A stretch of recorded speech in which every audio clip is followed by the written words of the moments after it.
Et pour ça, il faut passer le champ. Mais on va y aller, hein. On passe le champ. Et... Mais on fait de la pluie. Pour la... Pour les chèvres aussi? Ouais. Alors c'est possible.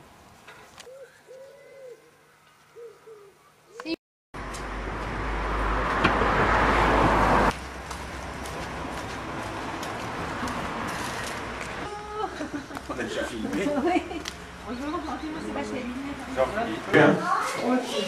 Je filme n'importe quoi, t'inquiète pas. On va mettre... Tu vas l'échapper au devoir encore pour un petit moment. Hein. Voilà, il va aller jouer avec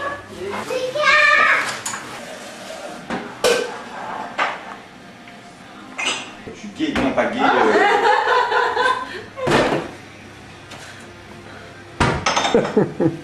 qui m'ont accepté, mais tu viens, et bon, ok, pas de problème, et on s'est rencontrés, et c'est comme ça. Et moi j'ai découvert des tas de gens grâce à lui, et on est allé une fois manger chez lui. Ouais, je sais pas ce qu'il fait.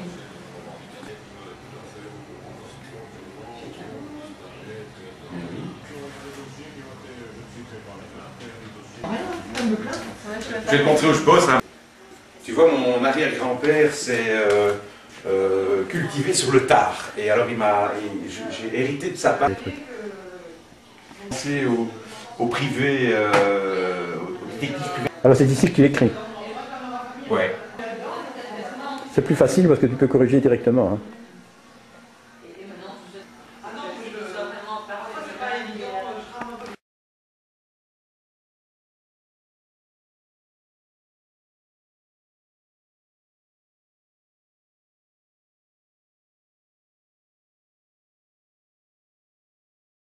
Bien voilà, on a vu comment ça se passait chez toi. En fait, Jean-Philippe, chez toi, je crois qu'il n'y a pas tellement longtemps que ça que tu habites Renay. Auparavant, tu es de quel côté? Écosine, je crois. Je suis originaire d'Écosine, oui, j'habite Renay depuis un an. Ah non, c'est ça. Je vais te dire une chose qui va peut-être t'étonner. Il y a quand même pas mal de temps que j'avais envie de te rencontrer. Eh bien, voilà qui est fait. Voilà qui est fait. Et pour deux raisons. D'abord parce que j'avais entendu parler de toi sur le net. On va en parler avec tous tes copains. On va en parler également. Vous êtes plutôt des gens marrants. Hein. On essaye, oui. Un peu anarchico sur les bords. Enfin, on en discutera. Il y a une façon de voir les choses. Mais en plus de ça, tu as écrit, moi je le connais, tu as écrit plusieurs bouquins, j'en crois 5 ou 6 actuellement, qui déjà ont été publiés, mais chez différents éditeurs. Moi j'en ai lu 2 qui ont été publiés chez Chloé Délice. D'abord L'homme à la chimée bleue, et puis ensuite Les perdants. Et je dois dire, franchement, que ce sont 2 bouquins, tout le monde va dire que ce sont des bouquins extrêmement noirs de noir. Je crois même que c'est l'expression que beaucoup de personnes employaient quand on parlait de tes bouquins. Et moi je trouve que c'est noir, mais à la fin, en fait, je crois que tu l'as déjà dit, le ciel s'ouvre, la lumière arrive, les anges arrivent avec des trompettes, et quelque part, on dirait que, je ne vais pas entrer dans les détails parce que ce serait d'effleurer le livre, on a l'impression que l'homme est sauvé. Parce que tes personnages sont quand même des personnages terribles. Oui. Mais oui, ça suffit pas. Mais quelle est ta question? Mes personnages sont terribles. L'homme à la chimée bleue, oui, le ciel s'ouvre pas pour lui parce que son objectif est de mourir. Oui, mais à la fin... Et de se suicider en buvant de la chimée bleue jusqu'au quand mort s'en suive. Oui. On parle beaucoup de chimée bleue dans votre émission. Hein. À À mon fait. avis, il va falloir qu'on en débouche tout Mais à nous sommes l'heure. payés pour ça. D'accord. Ça fait partie de nos sponsors. Et donc, ben forcément, ce roman finit bien pour l'homme à la chimée bleue, puisque sa volonté de se suicider, il y arrive. Il y arrive. Oui, donc pour moi, c'est un happy end, quelqu'un qui désire mourir en choisissant cette mort-là et qui atteint son objectif. Voilà. C'est véritablement ce qui pouvait lui arriver de mieux. Et dans Les perdants, là, je pense qu'on descend encore d'une cave plus bas, et on va en arriver dans un instant. Je voulais d'abord te demander, quand on lit, toujours sur le net, parce que moi je vais sur Google, je tape ton nom et je vois des kyrielles de réponses. Je suis assez célèbre dans mon quartier, oui. Dans ton quartier. Oui. On a l'impression que tu as mené une vie assez curieuse, parce que, je veux dire, curieuse sur le plan professionnel notamment, tu as été restaurateur. Tout à fait. J'étais restaurateur, j'étais importateur de foie gras, j'étais animateur de podium de variété, j'ai été pilote de Formule 3. J'ai été atteint d'une crise cardiaque, mais ça c'est pas vraiment un métier, mais c'est un métier qui m'a amené à cela. J'ai exercé aussi le métier de caissier de station-service autoroutière, c'est très intéressant, je me suis fait agresser, on m'a volé la caisse et puis le groupe Total m'a licencié. J'ai aussi exercé différents métiers qui m'ont vu aujourd'hui arriver dans la communication au Forum. Voilà, mais c'est vrai que j'ai eu un parcours professionnel totalement atypique, absolument. Maintenant, oui. tu es au Forum de Tournai, je crois. Je travaille au Forum de Tournai, absolument. Oui. En fait, c'est très près de Rennais. Absolument, oui, tout à fait. Oui, il y a quelques kilomètres, à 20 Voilà. kilomètres, tout à fait. Et donc, un parcours un peu sinueux, mais comme d'ailleurs beaucoup d'entre nous probablement. Moi, je me suis aussi intéressé, ça a peut-être été étonné, mais au caractère politique Oui, de ton existence. oui. On te voit, à tort ou à raison, photographier avec beaucoup de gens qui sont considérés, à tort ou à raison, comme des anarchistes ou des gens d'extrême gauche. Est-ce que je me trompe en disant ça? Mais être anarchiste, être d'extrême gauche... Ce n'est pas une critique ni une injure, hein, c'est une façon de... Mais non, Bob, c'est un compliment. Voilà. Mais c'est un compliment, c'est tout à fait un compliment. Être anarchiste aujourd'hui est quand même le seul moyen de s'amuser un peu dans la vie. Hein? Que sont devenus les Coluche, les Pierre Desproges, les grands amuseurs publics? Eh ben, ils ont disparu, les emmerdeurs de penser en rond, les empêcheurs de penser en rond. Ben voilà, moi j'aime bien des gens qui bousculent un petit peu les choses, qui ont une pensée en dehors du format et qui pratiquent une certaine forme de cynisme, qui osent critiquer ceux qu'ils ont envie de critiquer. Voilà. Alors anarchiste, si c'est ça être anarchiste, oui, bien sûr. Est-ce que tu te catalogues à gauche, extrême gauche ou bien gauche simplement? Je crois qu'il vaut mieux ne pas se cataloguer, ni dans la Redoute, ni dans les Trois Suisses. Alors être à gauche, si c'est être héliodéroupiste, non. Si, moi je suis de gauche tendance d'Ardenne, tu vois. Oui, je comprends très bien. Voilà. Voilà. Et j'ai remarqué aussi que tu participes à tous des groupements qui sont des groupements très rigolos, comme les Oui. Langues de Vipère, Oui. les Momoqueurs, Oui. et puis aussi, pour nous, sur Actu, la célèbre La Belle Mère. Ah, la belle mer dure. Ça, c'est véritablement une chose à laquelle je suis heureux de collaborer. C'est la revue qui paraît d'abord quand elle est prête. Hein, Voilà, c'est-à-dire qu'on ne se exactement. met quand même pas beaucoup trop de pression. Hein, on a quand même sorti 3 numéros en un mois, et puis on est resté 6 mois sans en sortir un. Mais enfin bon, on a déjà sorti 13 numéros. La Belle Mer Dure est ouverte à tous les gens qui ont envie de s'exprimer et de dire ce qu'ils ont envie de dire à propos de n'importe quoi. À condition que ce soit joli, à condition que ce soit humoristique. Et on aime bien une certaine forme de vulgarité. Tu vois, c'est... Je dirais plutôt grossièreté. Ah, grossièreté, mais tout est dans ton regard, mon cher Exact. Bob. Non, Voilà. mais je veux dire, Parce que quand moi je dis dirais pas vulgaire... vulgarité, je ne dirais pas vulgarité, je dirais grossièreté. Parce Oui. que je trouve que ce n'est jamais vulgaire. C'est grossier très souvent, et c'est souvent même assez hard, mais ce Oui. n'est jamais vulgaire. Mais est-ce qu'une pipe c'est vulgaire? Pour Magritte. Ah, pour Magritte. Tandis qu'une fellation, Voilà. c'est Et- grossier? Je ne sais pas. Et les Langues de Vipère? Les Langues de Vipère, ça c'est une petite troupe théâtrale que j'ai créée avec une amie qui m'a quitté au bout de 6 mois, parce qu'elle m'a trouvé, à mon avis, insupportable, et nous avons monté toutes les deux, oui, parce que mon amie et moi, nous étions fort féminines, et on avait monté un petit spectacle dont l'objectif était de dire du mal des autres. Oui. Mais en essayant de le dire vraiment joliment, quoi. Hein, bah ta gueule, espèce de gros con, Non. mais tais-toi, espèce d'ignoble individu du Ça mouvement marchait bien. réformateur, quoi. Ça Tu vois marchait bien. ça marchait bien, ça marche toujours, parce que c'est pas parce qu'elle m'a quitté que moi j'ai pas continué. Et donc maintenant, je vais de temps en temps, à gauche ou à droite, là où on m'invite, là où on me paye surtout. Hein, parce bon. que, tout comme ici, je ne suis pas venu pour rien. Et là où on me paye, je vais pour dire du mal. Par exemple, les libraires de Redu m'ont invité, m'ont payé grassement pour aller dire du mal d'eux-mêmes. C'est ça. J'ai déjà été invité dans les centres culturels pour dire du mal des gens qui travaillent dans les centres culturels, etc. Et donc je vais chercher dans la littérature des textes où on critique un peu les gens, où on critique les choses, etc. Actuellement, tu es édité chez Chloé Delis. Oui, c'est Donc, pas un ma plus éditeur. grande fierté, hein. Mais moi, je pense que ta fierté, c'est d'abord d'avoir écrit ces bouquins. Tout à fait. Bon, maintenant, l'éditeur Chloé Delis, c'est un éditeur qui est une ASBL pour commencer, Tout à fait. et qui se dit d'ailleurs lui-même prêt à donner à chacun la possibilité de publier Oui. au moins une fois, donc lui mettre le pied à l'étrier. Après, bien sûr, comme Chloé Delis n'a pas de distribution, tu souhaites, je suppose, trouver des éditeurs qui puissent se diffuser beaucoup mieux. Bien sûr. Parce que tu Laurent, le mérites, en fait. Laurent, si tu m'écoutes, si tu nous écoutes, quand j'ai dit que c'était pas ma plus grande fierté, c'est bien sûr une boutade, hein.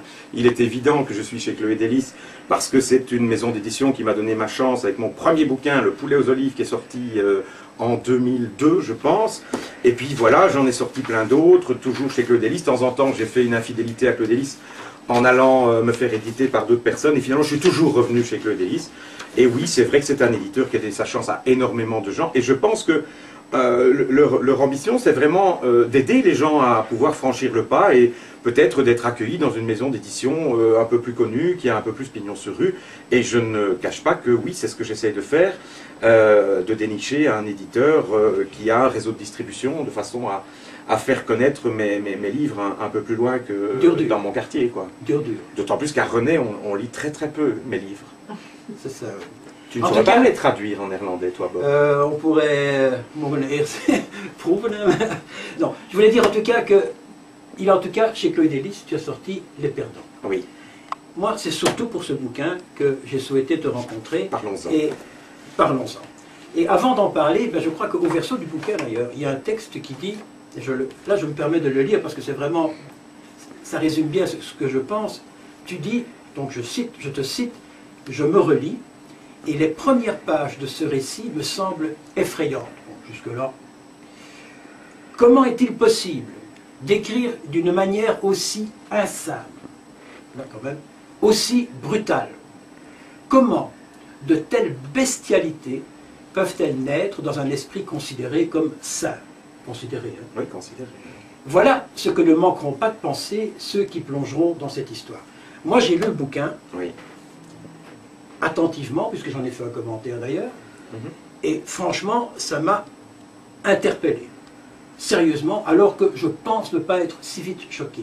Je ne dis pas choqué, interpellé, mais parce que c'est une histoire inimaginable qui nous mène dans un monde où on frôle... Non, on est dans la folie en fait. On est dans la folie, oui, tout à fait. On est dans la tête d'un personnage qui vit une espèce de dédoublement de personnalité et qui fonctionne à deux vitesses.